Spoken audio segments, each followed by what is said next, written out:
அவன் வர்றானா நான் வர்றேன். அப்போ ஃபர்ஸ்ட் என்ன பண்ணணும்னா, எங்கெல்லாமே இந்த மாரி முடியாம சென்டென்சஸ் இருக்கோ, அந்த சென்டென்ஸ் கூட தான் இஃப்ங்கிற வார்த்தை வருது. சரிங்களா? பாருங்க. அவன் வர்றானா?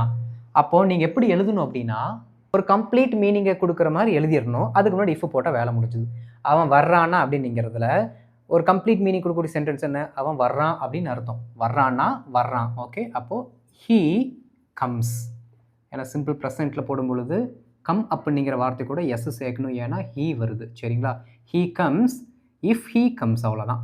இஃப் ஹீ கம்ஸ், நான் வர்றேன் அப்படின்னா நான் வருவேன் அப்படின்னு அர்த்தம். I will come. I will come. அப்போ இங்க பிரசன்ட்ல வந்தனால V1 வந்தனால இங்க பார்த்தீங்கன்னா வில் பிளஸ் V1 வந்துருச்சு. ஓகே. எப்படி?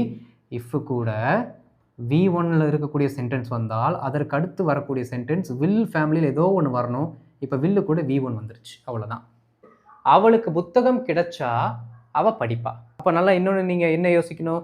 அவளுக்கு புத்தகம் கிடைக்கிறது அப்படின்னு நீங்கள் சொல்லணும். She gets a book. முன்னாடி இஃப்ங்கிற வார்த்தை போட்டால் முடிஞ்சுது.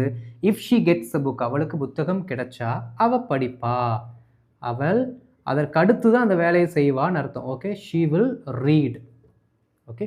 She will read, she will read it அப்படின்னு போட்டு கம்ப்ளீட் பண்ணாலும் ஓகே தான். புரியுதுங்களா?